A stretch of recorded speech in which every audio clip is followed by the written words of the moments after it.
If you're a junior and senior and you're struggling to secure a summer internship, you need to tune into this video. I'm going to give you everything you need to know in order to secure an internship for the summer.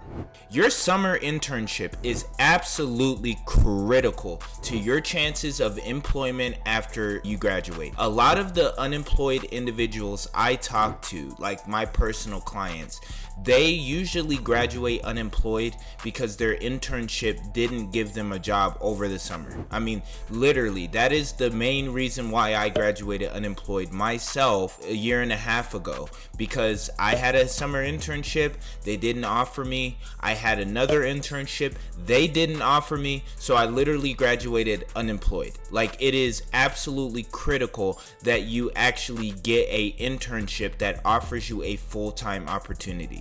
So this video, what I'm gonna do for you is I'm gonna walk you through what you need to do if you need a summer internship.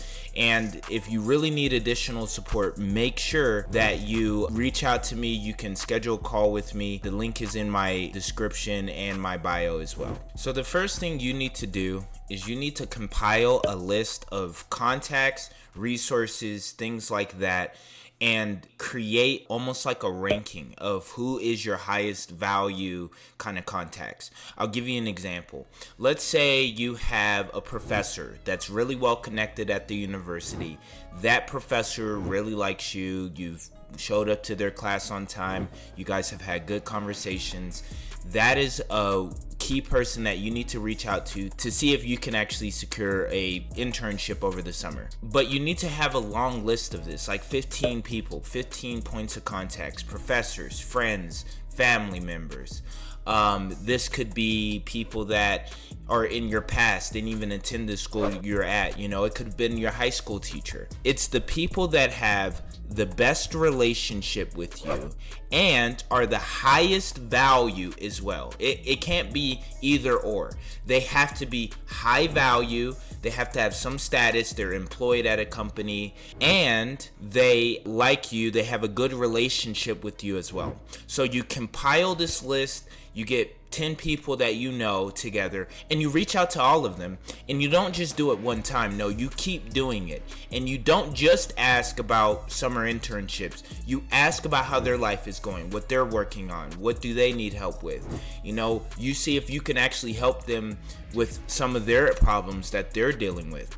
And then you just so happen to also say, hey, do you know of any opportunities by chance? I'm looking for an internship. You don't want to make it seem like you're reaching out to this person just for an opportunity, because if you make it seem like that, it's going to become transactional and they're not going to want to help you, right? So you need to learn how to socially network, right? And not just network for something you want, right? I know that this is what you're looking for. You are looking for a summer internship. I'm not disputing that, but I'm just saying go about it in a more genuine and authentic way. I'm not saying to just be slimy and manipulate and lie. I'm not saying that. I'm saying go about it in a very authentic and genuine way. Don't just make it about you and yourself. Make it about them as well. And that's how you'll have the most fruitful conversations for your end goals. So that is the number one thing I like to tell people to do, because it's the most actionable thing that you can basically do in this moment. Like, that is the best thing you can do right now, today. The second thing that you need to really start doing is you need to customize your branding. So that means working on your resume, working on your LinkedIn, working on your personal story, why someone should hire you. You know, what are the companies in your industry that typically hire interns? Why would they want to pick you? What is the industry trending towards, right? If you understand the world and you understand your industry and you also understand how to market yourself towards the industry, you are going to have an advantage when you do get an opportunity from one of those people that you've networked with. Okay, so make sure to work on your resume, work on your LinkedIn, and also work on understanding your industry and what's going on in your industry. I'm gonna tell you right now, it's gonna really help you, because then when you finally get someone that's like, hey, I'm the VP of this marketing company and you want to work for, you can go up to them and say, oh, interesting, here's what I've been doing that is related to your industry. Here's my past experience and how it relates to the industry, and here's my resume that kind of shows every single thing I've done that's related to this industry. Here's my LinkedIn profile and everything I've done on my LinkedIn profile, and here is how it's related to marketing or finance or accounting or whatever industry you're in. It's going to make a drastic difference in the way that you actually secure opportunities. So it's absolutely critical that you do this step. The third and final step of what I want you to do after you've only done the first two things, those two things, you have to do those first. The third thing is now you need to start broadening your network. Now you need to start meeting people you've never met before. That means on LinkedIn, you need to be messaging people. You need to be connecting with people.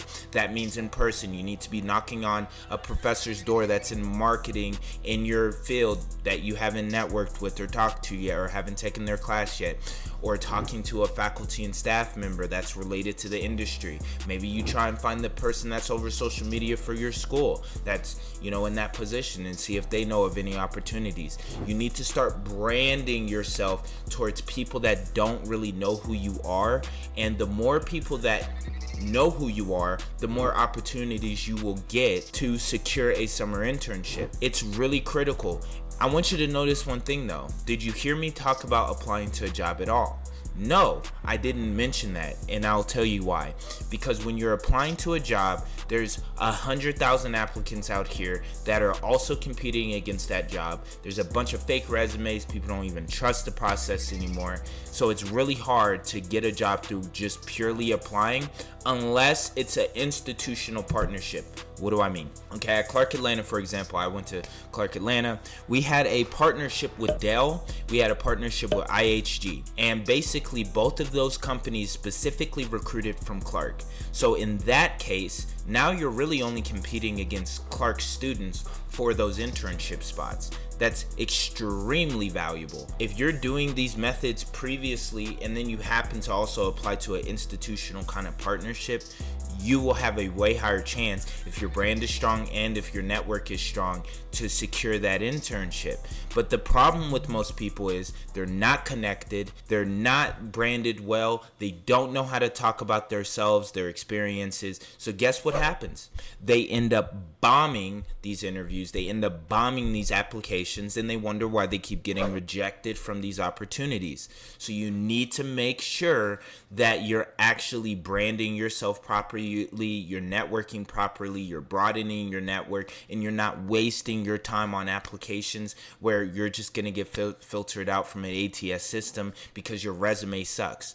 I'm going to be honest, most people's resumes suck. That's why I have a business to begin with. If you need help with the resume, LinkedIn, your career strategies, things like that, you can always reach out to me. The link is going to be in my bio, my descriptions, things of that nature. I hope you enjoyed this video. I hope it helps. Let me know if it helped. Tell me in the comments below. Thanks for listening, and make sure you stay in scope.